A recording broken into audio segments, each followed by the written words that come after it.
নমস্কার, বাংলার দৃষ্টিকোণের পর্দায় আপনাদের স্বাগত।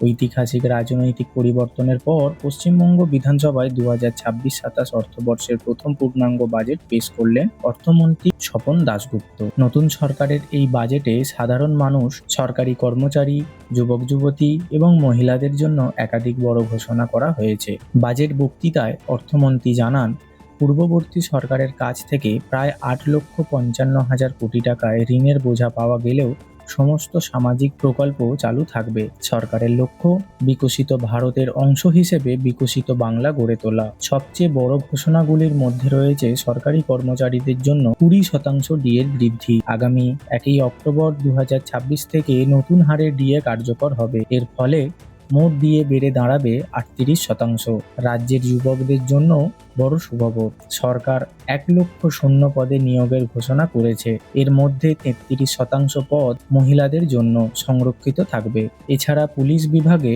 20,000 এবং শিক্ষা বিভাগে 50,000 শিক্ষক ও শিক্ষাকর্মী নিয়োগের পরিকল্পনার কথা জানানো হয়েছে। মহিলাদের আর্থিক সহায়তার জন্য অন্নপূর্ণা যোজনা প্রকল্পে 36,000 কোটি টাকা বরাদ্দ করা হয়েছে। এই প্রকল্পে যোগ্য মহিলারা প্রতি মাসে 3,000 টাকা করে পাবেন। শিল্প ও কর্মসংস্থান বাড়ানোর লক্ষ্যে সরকার 5,000 কোটি টাকার বিশেষ শিল্প প্রণোদনা তহবিল গঠনের ঘোষণা করেছেন। পাশাপাশি কলকাতায় স্টক এক্সচেঞ্জ পুনরুজ্জীবিত করার পরিকল্পনাও জানানো হয়েছে। এছাড়াও বিধায়কদের এলাকায় উন্নত তহবিলের বছরে 70 লক্ষ টাকা থেকে বাড়িয়ে 1 কোটি টাকার করা হয়েছে। সব মিলিয়ে নতুন সরকারের প্রথম বাজেটের চাকরি, মহিলাদের আর্থিক সহায়তা, শিল্পায়ন এবং সরকারি কর্মচারীদের সুবিধার ওপর বিশেষ জোর দেওয়া হয়েছে।